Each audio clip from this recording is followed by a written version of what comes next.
This morning, our partners at Oklahoma Watch are releasing a detailed and alarming investigation into the Pottawatomie County Jail. The article says the jail is trying to cover up deaths in various ways. Reporter Whitney Bryan from Oklahoma Watch joining us live this morning talking about her investigation into the Pottawatomie County Jail. Whitney, your reporting this morning focused on 7 jail deaths since Breonna Thompson took over as administrator in 2017.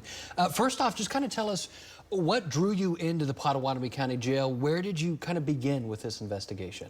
Right. Well, we and several other outlets have been reporting on a man named Ronald Given. He died back in 2019, and his family has been asking for answers ever since.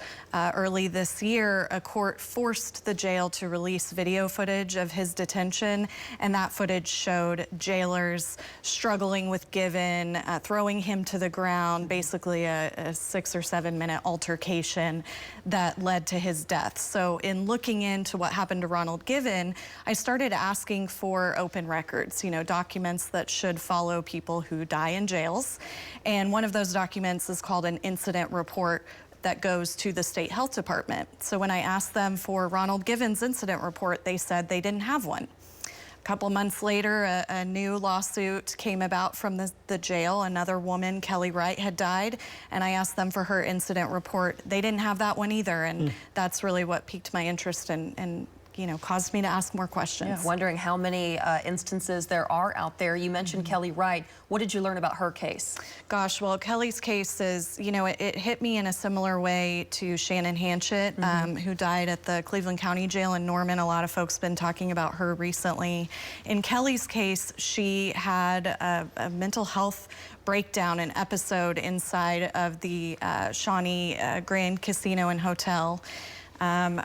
Police officers arrived because she was, yelling, causing a scene, and inside a hotel elevator. They eventually tackled her to the ground, handcuffed her, and put her in a patrol vehicle where officers had decided that she must be drunk or high on drugs of some kind and took her to the jail. Well, it turns out she did not have any drugs in her system. She had a very small amount of alcohol, and it turns out she had had a mental health episode. About 12 hours after entering the Pottawatomie County Jail, she died in a hospital in Shawnee. She was covered in bruises, had several broken bones, and now her wife is demanding answers from the jail. And it's been very hard to get answers, it sounds like. Even in your reporting, so many obstacles that you've come across. That's right. So Kelly died back in 2021. It's been about 2 years ago now, and her wife has not been able to get any answers since then.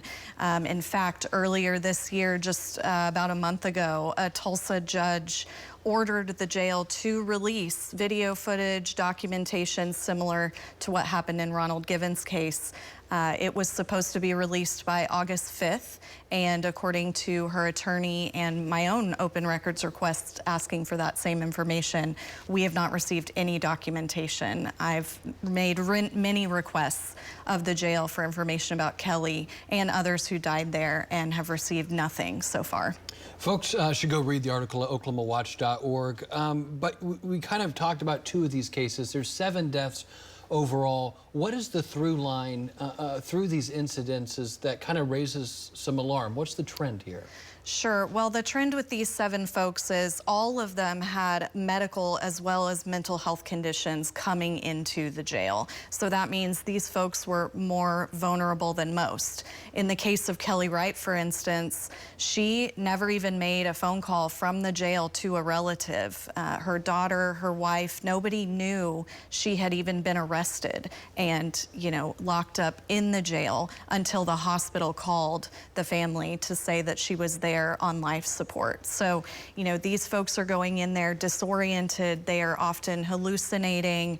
Many of them were in active mental health crisis when they got to the jail, making it easier for the jail to, cover up and conceal what's being done to these folks inside. Of course, jails are locked down, so, the public doesn't have regular access to them. It's very difficult to get information, see what's happening inside.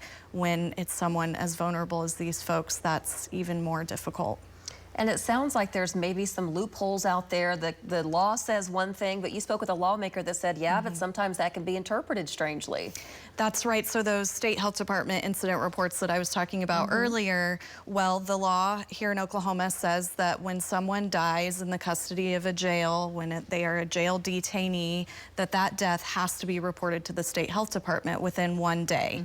However, I spoke with a lawmaker who told me, you know, there's been some debate about this at the Capitol, that the law might be too vague. For instance, a lot of these folks actually died inside of a hospital where they were taken from the jail when, you know, the jail, for instance, in Kelly's case, found her unresponsive on the jail floor, is what they've said. And, you know, so they took her to a hospital where she was officially pronounced dead. At the hospital. At the Instead of the hospital. jail. That's right. So the lawmaker is saying, well, technically the law doesn't specify details like that. There's, you know, a lot of semantics involved in how that law is worded. He said that should be a discussion that Moving forward. lawmakers should have. Yes. Absolutely. Wow.